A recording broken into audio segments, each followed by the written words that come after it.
Merci de rester à notre compagnie. C'est la seconde partie de New World Forum. Nous sommes cette semaine avec Dr Kodjovi Obinton. Il est le président du mouvement Nouvelle Vision et Aoukou Nador, deuxième vice-président du comité d'action pour le renouveau. Il est le porte-parole du parti de Maître Yaovi Agboui. Bon, maintenant, pour cette seconde partie, nous allons parler des locales, petits scrutins, grands enjeux. Pour commencer, vos analyses sur le recensement électoral qui vient de prendre fin, recensement de 72 heures. Aoukou Nador, est-ce que c'était une faveur ou un droit pour vous, cette ouverture de 3 jours pour vous inscrire sur les listes électorales? Non, ce n'est pas une faveur, c'était un droit parce que je crois que c'est le code qui dispose qu'à la veille de chaque élection, ce n'est pas un recensement qu'on fait, c'est une révision de la liste. Parce que après l'élection antérieure, il y a des gens qui n'avaient pas 18 ans et s'ils le bouclent, ils doivent normalement se retrouver sur la liste électorale. Et c'est pour ça que pendant cette période-là, on rouvre la liste pour que ceux qui n'ont pas pu le faire le fassent, ceux qui étaient malades, ceux qui se sont déplacés, etc., puissent le faire. Des gens le voient tel que vous le présentez, parce que l'opposition avait appelé à ne pas se faire recenser. Et donc on croit que c'est pour cela qu'on l'a fait et que si c'est pour cela, ça a été une faveur. Non, ce n'est pas une faveur, c'était un droit. Mais 3 jours, 72 heures pour cette opération? Non. Est-ce que ce n'est pas maigre? C'est très maigre. Parce que avoir l'affluence dans les bureaux de vote, vraiment on devait être courageux et ajouter 2, 3, 4 jours pour permettre aux gens de le faire. Mais vous savez, comme on est en politique et que des gens font des analyses politiques, on a douté un peu. Et ça, je crois que c'est le pouvoir qui doit faire ce calcul-là. Parce que le chiffre qu'on a donné après le premier recensement, par rapport à la population, au nombre d'hommes que nous sommes au Togo, je crois que c'est exagéré. Alors que les gens ne se sont pas fait inscrire assez, surtout dans la région maritime où la plus grande partie des populations togolaises se trouve. Et donc, si on permet une réécriture nombreuse des gens sur la liste, peut-être on dit que nous sommes 7 millions. On va dire sur les 7 millions, on va dire que ça fait 5 millions, 6 millions qui sont en âge de voter, ça sera trop. Et des gens faisant ce calcul-là, ils ont programmé leur machine en fonction. Moi-même, j'ai passé pratiquement 2 heures pour être le second à faire mon inscription sur la liste. Docteur Ton, est-ce que vous vous êtes fait inscrire? Oui, depuis avant l'élection de décembre, du 20 décembre. Vous n'avez pas suivi la consigne de boycotter? Non, pas du tout, parce que notre analyse ne nous avait pas donné cette décision. On avait anticipé que nos aînés faisaient une erreur de le faire. Et puis on a même fait des sorties. On a voulu quand même aussi nous approcher de ces aînés qui, apparemment, depuis nos efforts, ne nous acceptent pas. Parce que nous voulons toujours apporter également notre puce pour qu'on puisse construire ce pays ensemble. Donc depuis les élections du 20 décembre, nous avons vu que c'était une erreur au moment où ils ne voyaient pas, de ne pas se faire recenser, d'appeler à un boycott. Parce que le régime, c'est une machine. Et puis, s'ils sont au contrôle, je pense qu'ils auront des décisions aussi qui vont passer de cette manière. Donc, il faudrait quand même qu'on fasse des analyses un peu plus profondes qui dépassent la recherche des aspirations personnelles pour pouvoir arriver à ce niveau. Donc, moi, je me suis fait recenser depuis avant le 20 décembre 2018. Et beaucoup ont dit que c'était une opération très lente. Est-ce que vous avez interprété un peu... Oui, je suis parfaitement d'accord qu'il peut y avoir de meilleurs. Je ne suis pas en train de comparer ce qui se fait aux États-Unis à ce qui se fait ici, parce qu'il y a au fait une avancée de la technologie à l'autre niveau. Mais je pense que quand l'État, suite aux premières opérations de recensement, voit le temps que ça fait, Monsieur Nador a parlé de 2 heures de temps.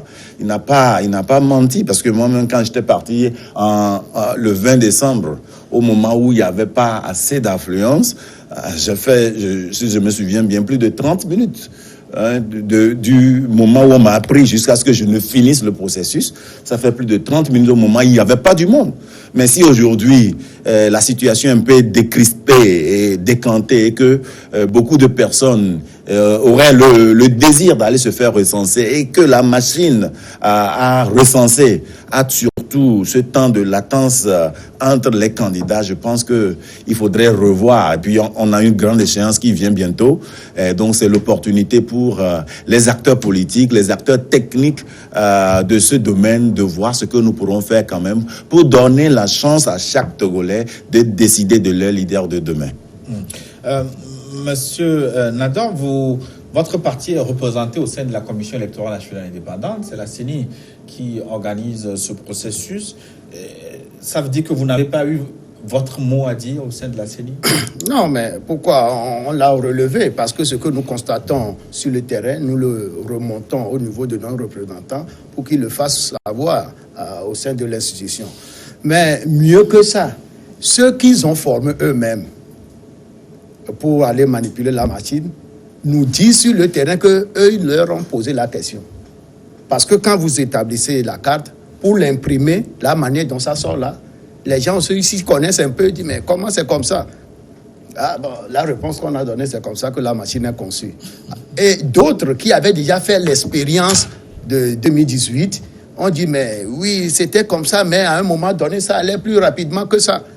Alors, l'interpellation qu'il a fait tout à l'heure, je crois que je m'associe à ça. L'occasion qui va se présenter à nous encore en 2020, on va être obligatoirement être appelé à aller nous faire recenser encore, procéder à une révision. Il faut que cette machine-là, on puisse la reprogrammer autrement pour qu'elle travaille mieux et fasse enregistrer beaucoup de gens. Permettez, l'opérateur qui fournit cette machine-là même est un opérateur douteux, sur qui nous ne comptons pas. C'était cela. Il y a un parti politique de l'opposition qui a porté plainte contre cet opérateur en Belgique. Et dans la sous-région, maintenant, c'est cet opérateur-là qui patronne. Et il y a beaucoup de pays qui le détestent aujourd'hui. Et donc, vous voyez que si l'opérateur lui-même n'inspire pas confiance, il y a de quoi soupçonner l'œuvre qu'il va vous produire. Finalement, est-ce que ça n'a pas été une grave erreur? Vous l'avez même relevé, mais je ne sais pas si vous vous rendez compte de l'ampleur de la situation, d'avoir boycotté le recensement électoral de 2018 au point qu'aujourd'hui, on a quand même une idée de la couleur politique de ceux qui s'étaient fait inscrire en 2018 et ceux qui le font maintenant. Non, vous savez, c'est vrai, moi je le reconnais personnellement, ça a été une erreur. Et si demain il fallait recommencer, je ne recommencerai plus de cette façon-là. Mais je ne suis pas d'accord qu'on dise que ceux qui se sont fait inscrire, c'est les gens du pouvoir, et que non? Ceux qui se sont fait inscrire maintenant, c'est les gens de l'opposition. Non. Parce que moi, en tant qu'acteur politique, moi j'ai fait un tour au sein de notre parti. Nous avons fait des équipes qui ont sillonné le Togo parce que nous avions pris un peu plus tôt la décision de participer aux élections locales. Nous sommes allés dans nos fédérations pour sensibiliser les gens, les mobiliser pour qu'ils aillent se faire inscrire le moment venu. Nous avons constaté, surtout dans la partie septentrionale du pays, que beaucoup se sont fait inscrire. Ça veut dire que beaucoup n'avaient pas respecté votre consigne? Moi, c'est cette visite-là qui m'a permis de constater que dans la partie septentrionale du pays, des gens se sont fait inscrire. Mais ça veut dire quoi? Non, ça veut dire quoi? Nous avons posé la question. Moi, je suis honnête, je dis ce que j'ai constaté, ce que j'ai vu sur le terrain. Alors, nous avons posé la question. Il y a beaucoup de femmes qui ont dit, mais nous sommes auprès des microfinances, on est ceci, on nous dit, si vous n'avez pas de cadre national, vous avez carte d'électeur, nous on peut vous faire les opérations, etc. etc. Donc, pour pouvoir pérenniser leurs activités économiques et tout est là, ils ont fait ça. Et même ici à Lomé, les gens l'ont fait. Moi, pendant que nous menions la campagne pour dissuader les gens de ne pas se faire inscrire, il y a des gens que je connais très bien et à qui j'ai remis même des tracts à aller distribuer et qui l'ont fait pour dissuader les gens de se faire inscrire. Mais 2 jours après, il m'a montré sa carte d'électeur. Il dit quoi? Non, on vous connaît. Après, vous allez dire, on va participer. Bon, moi, je l'ai remonté à la réunion de la coalition. Je l'ai dit à la réunion de la coalition que voilà le constat que moi j'ai fait sur le terrain. Et c'est pourquoi, tout à l'heure, dans la première partie de notre, j'ai dit que pour faire la politique, on ne fait pas la politique seulement pour conquérir le pouvoir, le gérer et puis partir. On fait aussi la politique pour éduquer le peuple. Si vous n'éduquez pas le peuple, quand vous serez en train de poser des actions, mais le peuple ne peut pas savoir comment vous apprécier. le peuple ne va pas savoir comment vous apprécier. C'est pour ça qu'au même moment que nous luttons pour conquérir le pouvoir, il faut qu'on éduque aussi le peuple. Ceux qui soutiennent aussi le pouvoir qui est là, il faut qu'ils se laissent éduquer. Parce que, je l'ai dit tantôt, je le répète encore, si on ne peut pas inscrire dans le mécanisme de fonctionnement que quelqu'un quitte et que un autre puisse arriver, on parlera toujours de champion. Est-ce qu'il y a un seul champion qui naît dans un pays? On peut avoir plusieurs champions. Mais si l'autre ne part pas, le second ne sera jamais champion. Voilà. Et c'est pour ça que nous devons, au Togo, nous éduquer à beaucoup de choses, de façon à ce que la politique demain se fasse autrement qu'elle se fait aujourd'hui. Docteur Ton, ceux qui ont boycotté les législatives de 2018 se sont pratiquement tous alignés pour ces élections locales, à l'exception du Parti national panafricain, du PNP, et du Parti des Togolais. Comment vous voyez ça? Est-ce que c'est une incohérence ou de la réelle politique? Bon, là, à ce niveau, d'abord, nous ne nous inscrivons pas dans la posture d'un jugement sur un parti politique. Et j'ai déjà dit dans mon introduction qu'en politique, il y a 1001 stratégies, mais la meilleure, c'est celle qui donne le résultat. Donc aujourd'hui, d'autant plus que le résultat, tant entendu, n'est pas encore là, ce serait un peu anticipé de dire, par exemple, qu'il y a une incohérence quand le PNP ou bien le Parti des démocrates, des partis des Togolais ne s'inscrit pas dans la même lignée que ses confrères de la C14. Mais quand même, je me réjouis du fait que, oui, la connaissance, des fois, ça prend le temps. Le temps, c'est un facteur très important. Si aujourd'hui, nos aînés comprennent que ce fait enregistré est d'une importance capitale, même si nous sommes dans une lutte de recherche de libération de ce peuple, je pense que nous ne pourrons que les applaudir. Mais ceux qui n'ont pas encore compris, nous n'allons pas les condamner de fait que nous ne savons pas encore la stratégie qu'ils ont mis en place pour pouvoir délivrer ce pays. Mais ce qui est important pour nous, c'est de voir au niveau de chaque entité politique des gens animés, des aspirations profondes pour faire sortir ce peuple de la misère. Et non ceux qui ont seulement des calendriers, qui sont dressés à pouvoir conquérir des postes politiques pour pouvoir avoir des positions politiques. Donc là, vous avez, et je voulais aussi rebondir à la première partie où vous avez dit, si par exemple les inscriptions qui ont été déjà faites au moment où il y avait la décision, l'appel au boycott, et justement il a souligné certains points qui étaient vraiment importants parce que dans certaines régions, dans certaines localités, les gens n'ont que pour pièce d'identité cette carte-là. Donc c'était une opportunité pour eux quand même de renouveler leur pièce d'identité parce que certaines personnes ont perdu et d'autres en ont fait autrement. Ça c'est un côté. De l'autre côté, il y a des gens qui apprennent que si vous n'avez pas la carte et que vous sortez la nuit et la patrouille vous prend, la patrouille ne considère pas la carte d'identité nationale. Donc par peur, d'autres aussi se font enregistrer. Mais il y a d'autres également qui se disent que nous avons des opposants ou bien des leaders antagonistes en décision qui disent aujourd'hui quelque chose et font le contraire demain, et que si nous ne faisons pas notre carte, et peut-être qu'eux, ils ont déjà leur carte et à la dernière minute, ils vont encore changer de décision. Donc il y a plusieurs éléments qui ont contribué à cet enregistrement. Et ces éléments ne peuvent pas quand même servir de base pour dire que le peuple n'a pas suivi ou bien a suivi. Donc naturellement, je pense qu'il y a une évolution quand même, une avancée politique au niveau de nos aînés, ce qui rassure le peuple et ce qui est vraiment un bon signe pour toute la jeunesse togolaise et pour toute la nation togolaise. Mais est-ce que vous avez analysé quand même froidement la situation? Est-ce que vous, là, en participant à ces locales, vous ne vous mettez pas la corde au cou? Parce que c'est quand même la première fois où vous ne prenez pas des élections dont vous ne maîtrisez pas, on va dire, les leviers. Vous êtes sous-représenté à la CENI, vous n'avez aucune emprise sur le processus électoral. C'est une des conditions les plus mauvaises pour vous. Oui, naturellement, vous avez raison. Mais moi, je dis souvent que si vous dites que les choses ne sont pas bonnes et donc vous n'allez pas vous engager, vous n'allez pas tirer les deux leçons pour pouvoir vous réorganiser autrement demain. Moi, je ne prends pas ça comme... et c'est pourquoi, d'ailleurs, je l'ai dit dans la première partie, que ça a été une bonne décision, en tout cas au niveau de notre parti. Et nous l'avions prise avec joie. Pourquoi? Parce que la loi sur la décentralisation a été une initiative du CAR en 2018, lors de la première législature de la démocratie au Togo. C'est le CAR qui a fait la proposition. À l'époque, comme je l'ai dit tantôt, le CAR disait « allons d'abord aux élections locales » parce que nous étions un peu en relation avec l'Allemagne et tout ça. Or, l'Allemagne est un pays en Europe assez décentralisé. Eh bien, il nous conseillait ça. Et quand on disait ça, les gens disaient « non, laissez la décentralisation là d'abord, c'est la tête qui... » Et on a couru après la tête. Alors, ironie du sort, quand Mehdi Ayovi Agboibo était à la primature en 2007, il a fait reprendre la loi là, l'actuelle, hein, il l'a fait améliorer avec l'idée que, parce que dans l'accord, dans l'APG, il y avait un programme pour les élections locales aussi. Donc, ça a évolué. C'est un peu comme ce son parti avait proposé. On l'a mis sous éteignoir et puis après, il a relevé.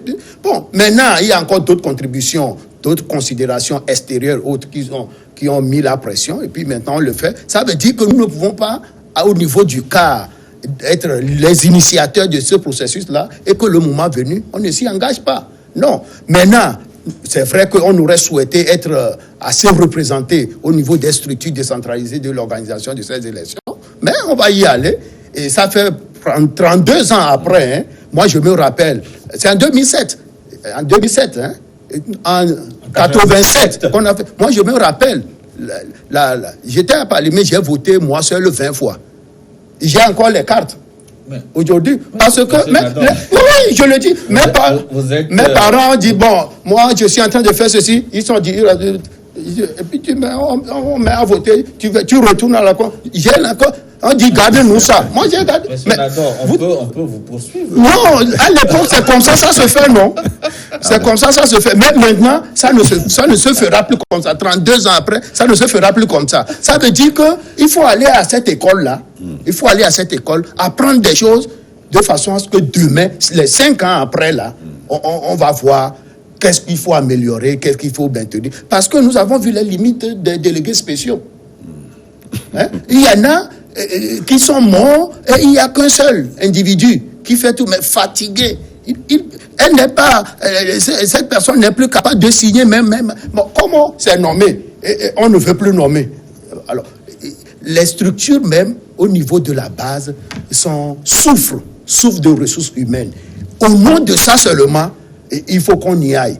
Je me rappelle qu'il y a 2 ou 3 ans, 3 ou 4 ans, le gouvernement, à un moment donné, a approché l'opposition pour dire est-ce que nous ne pouvons plus nous entendre, nous ne pouvons pas nous entendre pour nommer d'autres personnes, pour combler tel trou ici, etc. Donc, se partager les délégués spéciaux nommés. Nous avions dit non, il faut plutôt aller à ces élections. Et c'est pour ça que les trous là sont restés jusqu'à maintenant. Maintenant, si nous refusons de participer à ces élections-là, ce serait de l'anachronisme. Oui, mais est-ce que vous voyez clair dans ce qui se passe? Oui, non. Vous savez... Le processus vous inspire? De toutes les façons, nous sommes engagés dans le processus et en tant que parti politique, nous devons de mettre en jeu les systèmes de contrôle qu'il faut. Voilà, et je ne vais pas dérouler ça ici. Mais nous n'allons pas seulement au nom de ce que... Vous avez fait perdre du temps au Togolais en réclamant à Mordicus la dernière fois telle réforme. Non, vous savez, quand vous prenez le code électoral et la constitution, les réformes constitutionnelles et institutionnelles, en fait, ne concernent pas les élections locales. En l'état actuel, le mécanisme qu'on doit suivre pour organiser les élections locales ne souffre d'aucun problème. C'est seulement notre représentation au niveau de la CENI qui pose problème. Et donc, il n'y a aucune loi aujourd'hui au Togo qui fait blocage. Non. Si on devrait aller un peu plus loin, parce que c'est 3 niveaux de décentralisation qu'on a au Togo. Le niveau région, le niveau préfecture et le niveau commune. Maintenant, le gouvernement dit, je vais faire 2 niveaux. Niveau commune, niveau préfecture. Ça veut dire quoi? Ça veut dire que quand nous faisons ces élections-là, c'est les élus-là qui vont élire d'autres élus de préfecture. Donc, on laisse pour la région. Et comme nous avons le Sénat aussi dans la révision là, c'est eux aussi qui vont élire un certain nombre de sénateurs avant que d'autres ne soient nommés par le chef de l'État. Vous voyez que quand on met ce mécanisme-là en place, vous êtes obligé de vous y mettre. Et le dernier exemple que je vais donner, et qui peut aussi être un élément pour lequel nous devons aller forcément à ces élections, c'est que même si aujourd'hui on fait coup d'État dans notre pays, le Togo, ce que je ne souhaite pas, eh bien, ceux qui ont pris le pouvoir vont dire nous avons dissous le gouvernement, nous avons dissous l'Assemblée. Dans aucun pays, on n'a jamais dissous les collectivités locales. Les conseillers élus là, les poutistes ne les dissolvent jamais. Et donc, eux sont là, ils gèrent encore là. C'est pour ça que quand vous voyez en Belgique, ils ont pris pratiquement 6 mois. Mais le pays fonctionnait normalement parce que l'administration en haut là n'a pas une grande influence sur la gestion quotidienne de l'État parce que l'État est décentralisé, les collectivités locales fonctionnent normalement et puis ça va bien. Et donc c'est une première expérience que nous devons faire pendant ce temps démocratique là. Pour voir ce que on peut. Maintenant, 5 ans après, quand ça va passer, s'il y a à améliorer, on va améliorer. Voilà. Il vaut mieux prendre les choses petit à petit que de vouloir tout prendre et ne même pas arriver à prendre quoi que ce soit. Quelle est la position de la Nouvelle Vision par rapport à ces élections locales? Est-ce que votre mouvement participe à ces élections, docteur? Pour cette question, ça dépend de ce que nous définissons par participer. En tant qu'institution émanant de la société civile, nous n'avons pas politiquement une liste à présenter, mais nous avons des membres de la Nouvelle Vision qui se positionnent pour les élections locales. Même au même moment, nous, en tant que Nouvelle Vision, en tant que une entité qui vise franchement à reconstruire ce Togo et à donner des outils, à outiller selon nos possibilités, selon nos aptitudes professionnelles, tout acteur ou tout leader de ce pays, nous nous mettons disposés à accompagner tout acteur ou bien tout candidat, peu importe le parti, que ce soit sur le plan stratégique, sur le plan technique ou autre, nous allons apporter notre savoir-faire pour les accompagner afin que chacun de nous puisse comprendre les enjeux réels de cette élection. Donc, justement, c'est ce que j'avais aussi partagé avec la jeunesse au cours de la grande rencontre que nous avons eue le 11 mai passé au relais de la Caisse. Donc là, nous disons que les conseillers préfectoraux, là, ces conseillers qui seront élus, comme l'a dit le frère Nador, sont des gens qui seront là même quand les gouvernements changent. Et si nous aspirons à partir de 2020, prendre la main et que nous n'arrivons pas à apporter notre contribution pour que ces conseillers soient des gens outillés pour pouvoir conduire les affaires de l'État. Donc, qu'est-ce qu'on fait comme politique? C'est la raison pour laquelle la Nouvelle Vision ouvre ses mains, que vous soyez un candidat sur la liste unie, sur la liste PNP, bon, la liste PNP, il n'y en a pas, la liste K ou autre, et vous avez constaté que nous pourrons vous apporter un soutien, que ça soit technique ou structurel. Nous sommes disposés à échanger avec vous. Oui, quelle forme de soutien vous apportez précisément? De l'argent? Non, pas du souvent. Bon, pour le moment, je dirais que nous avons mis en disposition notre apport technique. Nous parlons, par exemple, du projet de société. Comment développer un projet de société qui permettrait à ces élus de pouvoir savoir la tâche qui les incombe et de pouvoir réaliser cette tâche. Au même moment, nous parlons à cette jeunesse qui ira voter, à cette nation qui ira voter pour ces candidats de savoir comment voter. Parce que dans notre population, il faut aussi reconnaître qu'on a des problèmes liés à notre éducation. On vote peut-être M. Kodjo parce qu'il est de mon quartier. On vote Kodjo parce que mon grand frère qui est aux États-Unis m'a dit voter pour lui. Mais on ne vote pas parce qu'il a un programme qui arrivera à solder le problème que nous avons dans nos communautés. C'est pourquoi toute la nation togolaise, ceux qui m'écoutent aujourd'hui, moi je vous passe la parole pour vous dire, quand les candidats vont se pointer devant vous pour les élections, la grande question c'est que, est-ce que vous connaissez les problèmes de nos communautés et quel programme aviez-vous déjà planifié pour pouvoir arriver à solder les problèmes que nous avons autour de nous? Ça forcerait chaque candidat à venir vers la population avec un programme qui n'est pas basé sur les bidons d'huile ou les tricots et autres, mais un programme qui est basé sur l'identification du problème autour de nos communautés et par anticipation des approches de solutions. Et ça se jouerait également comme un agenda avec lequel la population locale pourrait juger l'impact positif que ces candidats auront. Donc voilà la position que nous avons en tant que Nouvelle Vision. Nous sommes un maillon qui s'ouvre à toute la nation togolaise, que ce soit la population qui doit voter ou ceux qui seront votés. Vous pouvez venir à nous, vous pouvez nous appeler et ensemble nous allons échanger sur la procédure, sur la constitution de vos dossiers et sur la constitution de votre programme de société.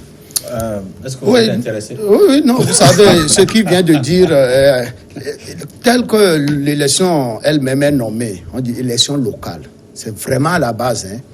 Et je suis convaincu, par rapport à ma position de politique, je constitue moi-même des listes sur le terrain. Mais si vous voyez comment les gens prennent conscience de ce que, demain, ils vont participer à la construction de leur propre localité, vous vous dites que, si on avait pris la décision de ne pas aller, on ferait du tort. Et parce que, depuis les années 90, quand le cas disait ça, les gens ne comprenaient pas. Mais la politique aussi, ça s'apprend à la base. Et ça va faire éviter quoi? La corruption, le détournement de fonds. On vote pour moi, on me connaît, on connaît ma famille. Et ce que j'ai dit que je vais faire, je ne le fais pas.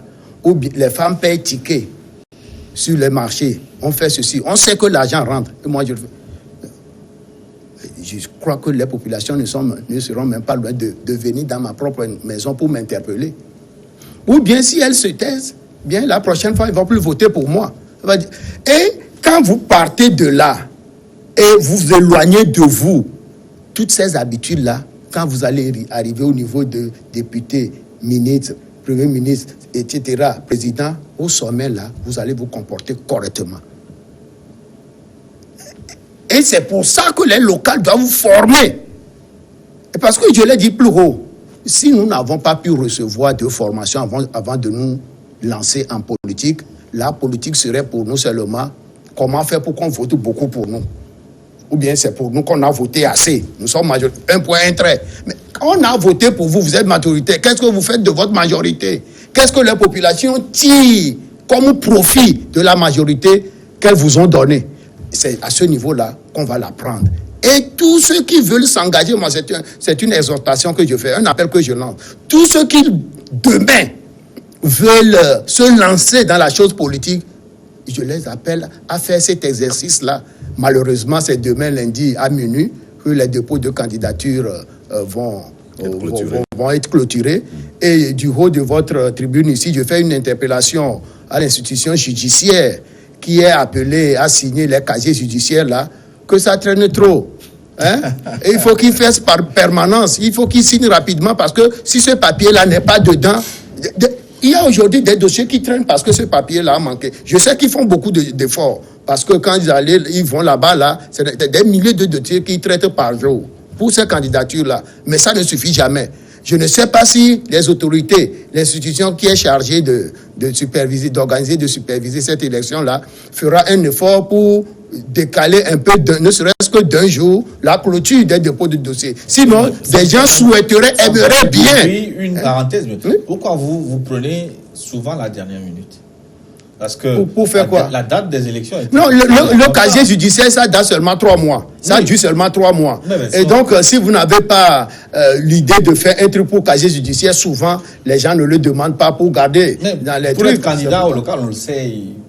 Oui, vous savez, la décision, ça a été très rapide, hein, parce qu'après le 20 décembre, vous voyez le temps que ça a pris pour... Ça a été très, très, très rapide. Le temps d'organisation, de préparation d'organisation de cette élection-là est très court. C'est pour ça que c'est un appel que je lance. Si les autorités, la CENI, peuvent voir qui de droit pour qu'on proroge au moins un jour pour pouvoir clôturer les dossiers. Non, je sais de quoi je parle parce que moi, tout le temps, je suis sur le terrain et je vois comment, même les gens de la société civile qui veulent participer, ils ont des problèmes pour ça.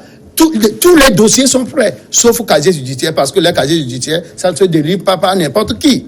Vous voyez, c'est ça. Oui, donc vous disiez tantôt que vous accompagnez certains candidats qui sont membres de Nouvelle Vision ou non.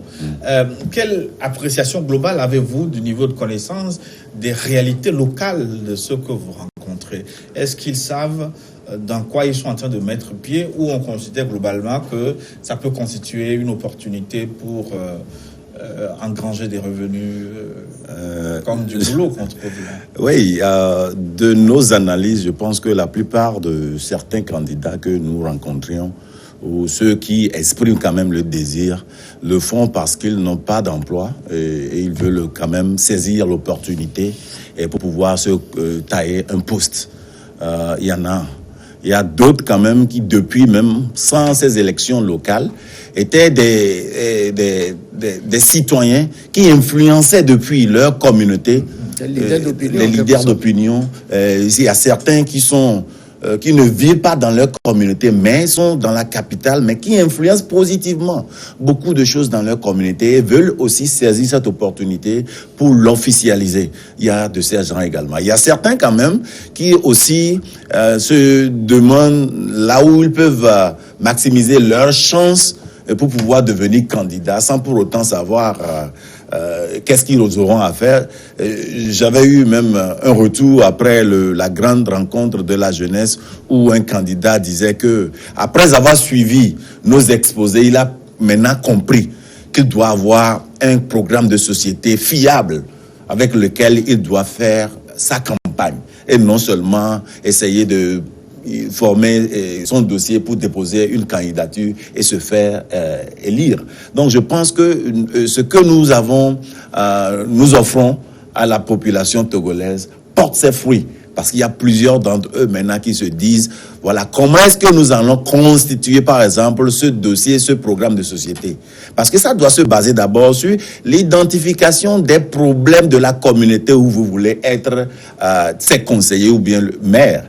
Est-ce que vous connaissez le problème de ces localités? Certains sont par exemple à Lomé et ne vont même pas au village, mais parce qu'il y a élection locale, ils repartent maintenant voir les chefs de village pour leur dire « Ah, Sakofi, maman Nobevi, donc il faut tout faire pour que je sois élu. » Alors que ça fait des années, vous ne revenez même pas au pays. Donc c'est l'opportunité également pour la population votante de se demander si réellement le candidat qui se pointe devant nous avec ses tricots, ses bidons d'huile et puis ses sacs de riz connaît réellement les problèmes de nos communautés, ou bien se rabat seulement sur les jeunes leaders de la communauté pour se faire élire. Donc je pense qu'au niveau de la nouvelle vision, nous faisons un travail de formation et de recyclage qui non seulement portera son fruit aujourd'hui, mais ira au-delà, parce qu'il y a d'autres élections qui nous attendent bientôt et qui fera quand même, qui donnera le sifflet, le grand sifflet de départ pour le développement de notre pays. Vous êtes candidat apparemment. Hein? Oui, je vais être candidat. J'ai déjà constitué mes dossiers. Félicitations. Alors, est-ce que c'est facile de constituer les listes? Quelles sont les difficultés principales auxquelles vous vous confrontez est-ce que vous avez des ressources humaines suffisantes? Oui, d'abord il y a ce problème-là qui se pose. C'est que d'abord il faut connaître sa commune, le ressort territorial de sa commune, savoir le nombre de conseillers qui est prévu, et c'est en fonction du nombre de personnes qui doivent être sur la liste et constituées. Et il y a des dossiers, les dossiers se constituent individuellement. Grosso modo, ça fait 6 documents. Hein. Vous avez une déclaration individuelle que vous remplissez. Ensuite, vous ajoutez à ça votre nationalité. Ensuite, votre naissance. Ensuite, votre casier judiciaire. Ensuite, une photo. Puis après, une certification de candidature qui confirme que le casier judiciaire qu'on vous a donné là témoigne effectivement que vous ne portez pas de cas d'inéligibilité. Donc, voilà tout ça. Et donc, chacun va avoir ce dossier-là fois le nombre de conseillers prévus pour la commune. Si, par exemple, votre commune, c'est 11 conseillers qu'il faut, vous devez avoir sur votre liste 14 personnes. Parce que ça fait 11 divisé par 4 et c'est la moitié là que vous ajoutez au nombre de conseillers normaux pour la liste. C'est comme ça que vous le faites. Puis après, vous mettez tout ça là dans une chemise à sangle. Il y a des inscriptions que la CENI a demandé que vous mettez dessus. Quand c'est prêt, c'est la tête de liste qui va les déposer. On va faire un contrôle pour voir si tout est OK. On vous donne d'abord un récépissé provisoire. Si c'est OK, maintenant on vous appelle, vous venez pour aller payer et recevoir le récépissé définitif. Et quand c'est défini, c'est à ce moment-là que vous êtes sûr que votre liste est retenue.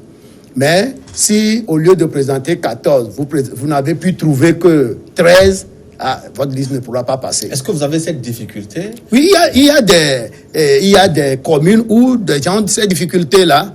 Il y a des communes où les gens ont ces difficultés. Mais comme le délai n'est pas encore passé, ils s'activent pour pouvoir le faire. Mais ce qui pose problème, et comme il a dit tout à l'heure, il y a assez de leaders d'opinion dans nos communautés, même malheureusement, qui n'ont pas de pièces, surtout la nationalité.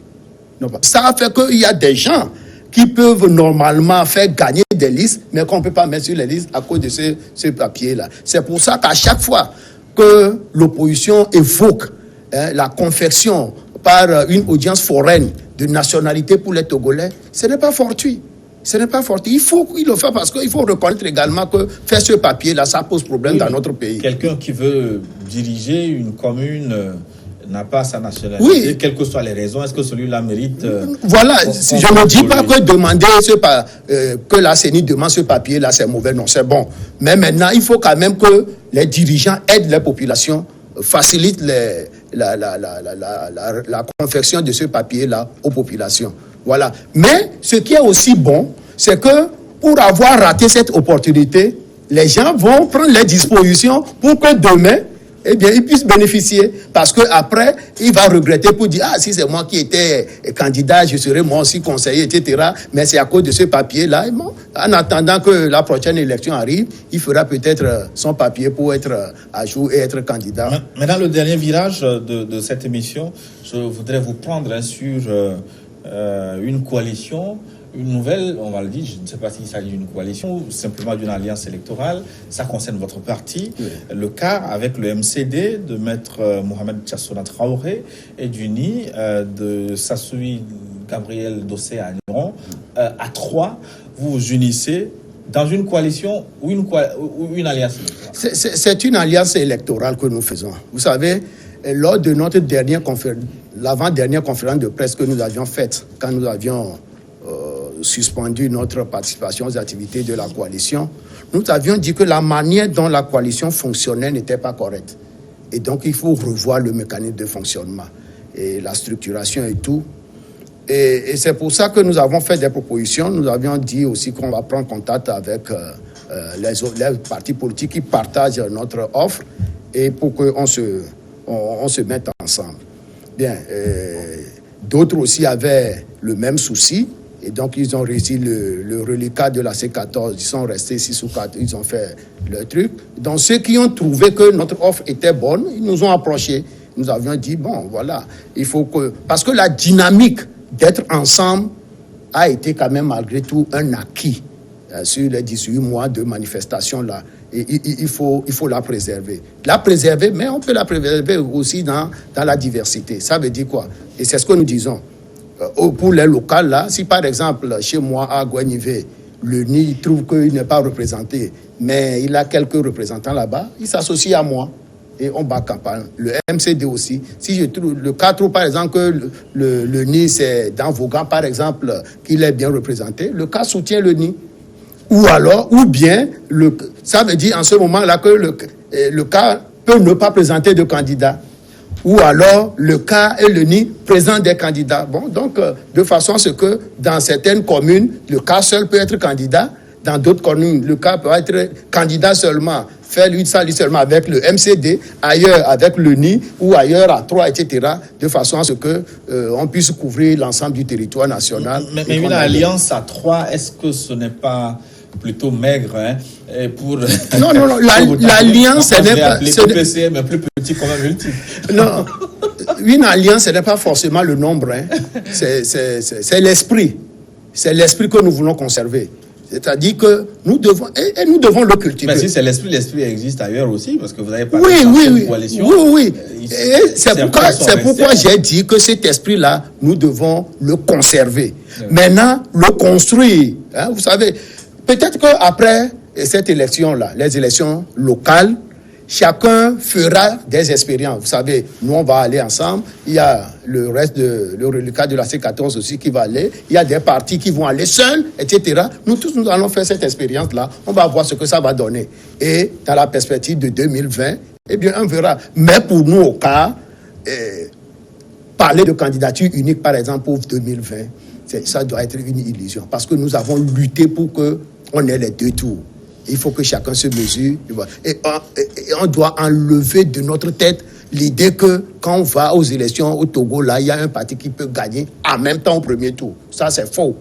Aucun parti ne peut gagner au premier tour des élections au Togo. Quand vous y allez en rang dispersé, est-ce que ça ne va pas déstabiliser votre... Si personne ne peut gagner au premier tour, ça veut dire qu'il y aura un second tour. Et au second tour, vous faites les alliances. Au second tour, vous faites des alliances. C'est donc comme ça. Vous, et c'est pour ça. Moi, pendant plus de 30 ans, on a lutté pour ça. Pour que les élections soient multiples. Hein? Les tours soient multiples. Nous ne pouvons pas. Et entre-temps, on nous a privés de ça. Nous avons lutté pour que cela revienne. Et c'est revenu. Nous allons maintenant nous priver nous-mêmes d'en jouir? Non. Docteur Ton, voilà un sujet intéressant parce que vous êtes déjà déclaré candidat pour 2020. Oui, justement. Pas seulement candidat, mais on va pour décrocher pour le peuple togolais et pour pouvoir arriver à satisfaire les aspirations de notre population. C'est comme un match de foot, hein, chacun professe toujours la victoire. S'il est déjà candidat, ça veut dire qu'il partage ma logique. Obligatoirement. Voilà. Bon, au niveau je crois qu'il y a un intérêt quand même pour les élections à deux tours qui permet à un niveau donné de se mesurer et puis de pouvoir d'une manière stratégique ou bien d'une manière imposée redonner la voix à celui-là qui sera le meilleur des non-élus ou bien de ces personnes qui seront votées. Donc je crois qu'il y a un bon intérêt dans cette élection à deux tours. Le deux tours a ses revers également, hein, parce que ça permet à d'autres de se faire des sous, de marchander leur voix. Oui, justement. Et ça, il en existe. Mais au-delà de toutes ces manipulations politiques, moi, je voudrais quand même appeler nos leaders, nos aînés politiques à pouvoir s'animer de l'esprit de la bonne foi pour cette nation. Oui, j'ai entendu Monsieur Nador qui disait à un niveau donné tous les efforts que le cas a eu à faire jusqu'à un niveau donné. Mais au même moment, il ne faut pas qu'on ait en tête que c'est parce que j'ai été initiateur de ceci et que le temps est venu que je dois être le premier à bénéficier de ça. Il y a eu des Jean-Baptiste avant Jésus-Christ. Donc il y a d'autres qui viennent déblayer et d'autres qui viennent jouer leur mission, d'autres qui continuent et d'autres qui finissent. Donc je voudrais que ça soit plus animé de l'esprit, de cette aptitude de pouvoir travailler ensemble pour voir ce peuple évoluer. Et non de se dire que oui, j'ai été auteur de ceci, je dois bénéficier de ça. Parce que nous devons savoir tous nos positions, nos aptitudes et savoir ce que nous apportons à ce peuple. Si ce sont des postes de remerciement de nos efforts seulement que nous recherchons, nous aurons le même problème que nous avons depuis plusieurs années. Et c'est d'ailleurs pourquoi moi j'ai toujours dit que tant qu'on aura le même régime, même la même opposition, on aura le même problème. Parce qu'il y a un esprit de « je suis ». Ou bien c'est moi qui puisse mobiliser beaucoup de gens dans la rue. Donc, ma voix doit être prépondérante. Il y a un esprit de ce genre qui anime nos aînés, qui ne nous permet pas de faire évoluer les choses. Il serait peut-être un esprit différent que depuis 2017, quand la crise a atteint un sommet donné, que Nouvelle Vision a fait une proposition, une lettre de demande, a rencontré la coalition pour échanger avec eux sur nos petites idées, de nous accepter aussi, d'écouter. Parce que peut-être nous sommes rien, nous ne mobilisons pas autant de membres dans la rue que les autres, on a été marginalisés. Donc ça, c'est un appel. En tout cas, je pense que le peuple togolais est en train de suivre l'émission pour pouvoir faire la part des choses. En aidant quand même ces leaders à comprendre que nous ne poursuivons pas ces postes de leadership comme des positions, mais comme des responsabilités. Il va falloir que nous soyons animés de cet esprit, de culture, de rendement, de culture, de produits pour notre génération. Donc, j'apprécie et puis je félicite le CAR pour ses idées. Il a parlé, par exemple, depuis 90 où certaines idées ont été lancées par le CAR. Ça veut dire que le CAR voyait très loin depuis. Mais si aujourd'hui ça se passe ou bien ça se matérialise, il faut que le CAR aussi essaie de voir si, franchement, nous avons émis l'idée, sommes-nous aptes à pouvoir le faire ou pas? Qui peut le faire? Et qu'est-ce que nous sommes en train de rechercher? Donc, essayons d'avoir cet esprit d'aller tous vers une vision donnée et non de se tailler une place de remerciement pour nos efforts uniquement contre peut-être ce que recherche notre peuple. On va conclure cette émission au Kounada en réfléchissant sur les élections locales en lien avec la présidentielle de 2020. Les locales sont les locales, mais est-ce que ce n'est pas un grand test, une répétition générale pour la présidentielle de 2020? Je ne dirais pas non, parce que les élections locales vont nous permettre de faire une vraie compétition.